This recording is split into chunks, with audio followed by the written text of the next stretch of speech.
Over 200 years ago, there was a revolution, an American Revolution, an event that literally changed the course of history.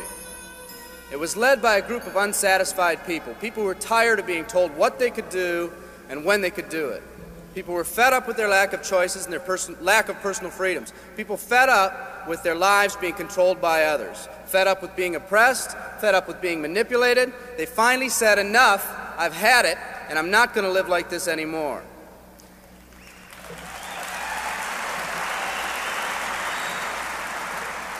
Our ancestors were people that took full responsibility for what happened to them. It was that spirit that ignited a country and formed what is now a giant in the free world. I have a question for you. Where's that spirit today? It's time for another revolution. Let me explain one of the laws of the universe. It's called the law of use, and it says simply this: whatever you don't use, you lose. Lack of use causes loss. Ambition unused declines. Faith unused decreases. If you don't use your skills, you lose your skills. If you don't use your freedom, you lose your freedom. Freedom does not come automatically. It's not attained and then handed down to us as an inheritance. It must be achieved each day.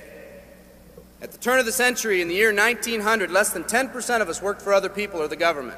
Over 90% of us were self-employed. We were an independent people.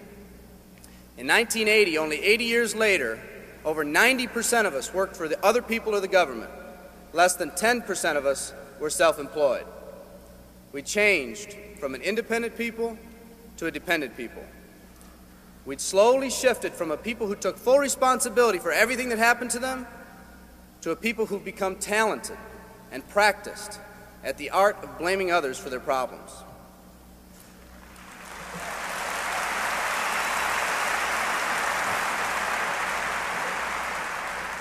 Our giant has fallen asleep. Our forefathers didn't say, who's going to take care of me? They simply said, all I ask is the opportunity to be free and the ability to take care of myself and my family. Today, we elect officials who will quote-unquote take care of us.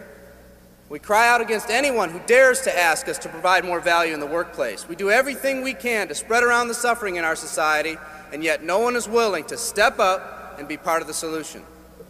We've slowly changed from a society that compensates based on value to a society that compensates based on entitlement and seniority. What we've come to believe is our due. We act as if someone actually owes us a living. Part of this change is due to the dramatic rise of conformity in our society. We're all taught to conform. Incredible pressures are put on us every day to do things, quote-unquote, the right way. And yet no one asks the question, is this really the right way? A man once said, I'm just a collection of mirrors reflecting what everyone expects of me. We live our lives to please those around us, and the scary thing is, the people around us are doing exactly the same thing. Psychologist Rollo May calls us outer-directed people. We don't act, we only react. We seek not to be outstanding, but to fit in. We're able to respond, but not to choose. Perhaps that's why a wise man once said, the mass of men lead lives of quiet desperation.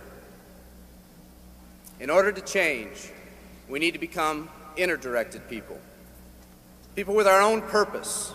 People who are not easily swayed by the opinions of others. And that's difficult because from a very early age, we look to the opinions of others to orient ourselves and to validate our decisions and our actions.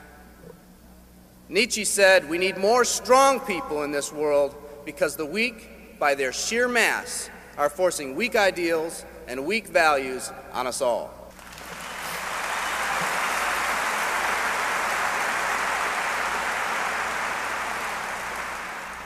Today's massive social and economic changes are waking this slumbering giant. Some people may not be ready right now for the changes happening today in today's society. It doesn't matter if they're ready or not. An old proverb says, if a man wants his dreams to come true, he must first wake up.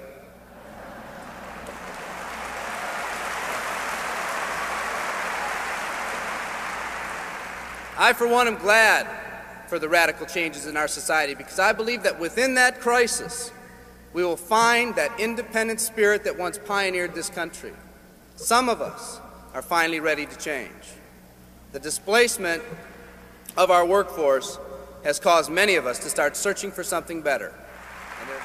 Moving products and moving services is our business and our goal, but what we are becoming in the pursuit of that goal is a larger and much more important issue.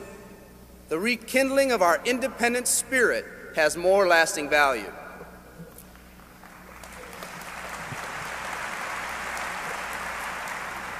There's no more noble a business than the business that encourages the development of people.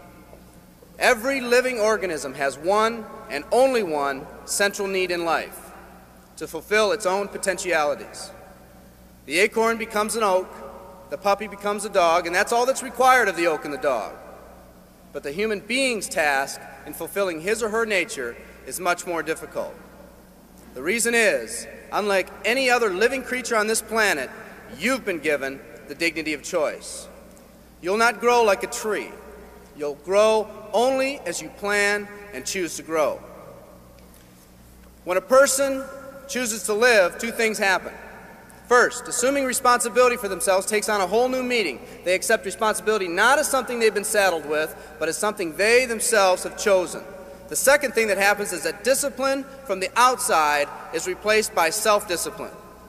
They accept discipline not because it's commanded, because they themselves have chosen what they want to do with their lives. Just like when the disenfranchised men and women over 200 years ago got fed up and said, "I'm not going to live like this one more day," there's another revolution coming.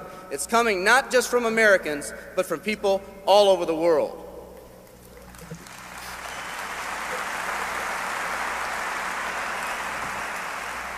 It's coming from people who've been oppressed in meaningless jobs, from people who've been unjustly held back, from people who've been slighted or ignored, from people who've had their hopes crushed time and time again by the circumstances around them, from people who've been playing in a game where the rules weren't the same for everyone, from people whose dreams have almost died by the methodical dripping of negative and pessimistic forces, people who've just been waiting for the right opportunity to present itself, an opportunity that they could hold on to, believe in, a place where people believed in them.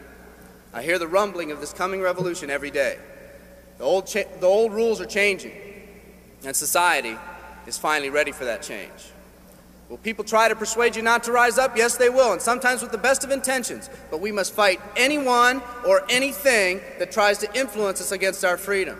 And they'll try. Believe me, they'll try.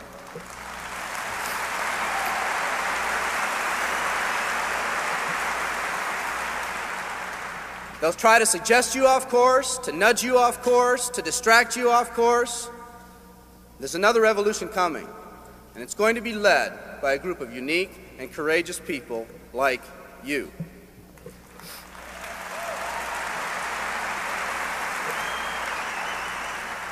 People who've had it with the way things are. People who've picked out their mountain in life and said, "I'm going to the top."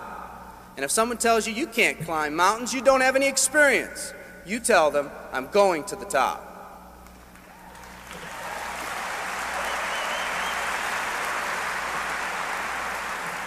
And if your neighbor tells you, "Come on, choose another mountain, that one's too rocky," what are you going to tell them? And if someone tells you, "Let's go over here where it's not so steep," what are you going to tell them? And if someone says network marketing, what are you going to tell them? And if your friend tells you, "Come on, let's climb this one, that one's too slippery," what are you going to tell them? If anyone tells you you can't go up, it's too rocky, too steep, too slippery, you say, "Listen here, I'm going up. You're either going to see me waving from the top or dead on the side. I'm not coming back."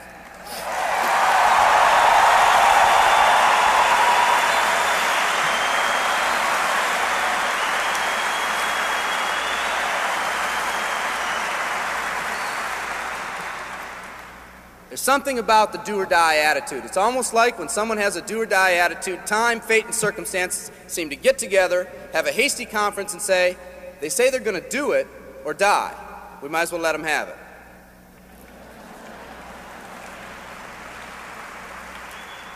The People in this arena are special. You're special because you've already rekindled that independent spirit.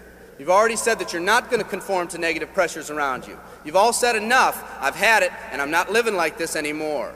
You are the people who want to set big goals and aspirations for yourselves and your families. People who want to live in a country where families are brought together again instead of being torn apart.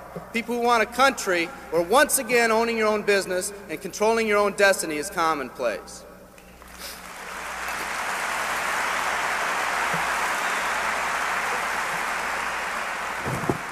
People who want a country where every man, woman, and child is treated with equal respect and dignity.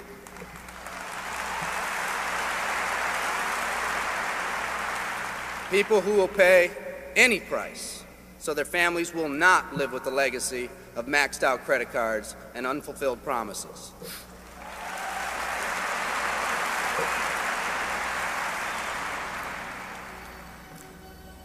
Today, we stand at the genesis of a new revolution, and people like you are going to lead it. Theodore Roosevelt said these words decades ago, and I think they're particularly appropriate today. He said, "We see across the dangers of the great future, and we rejoice as a giant refreshed. The great victories are yet to be won, the greatest deeds yet to be done. I've dreamt of a company that can give us the opportunity to make these dreams come true by allowing us all to fulfill our own true potential. I love you all. Thank you very much."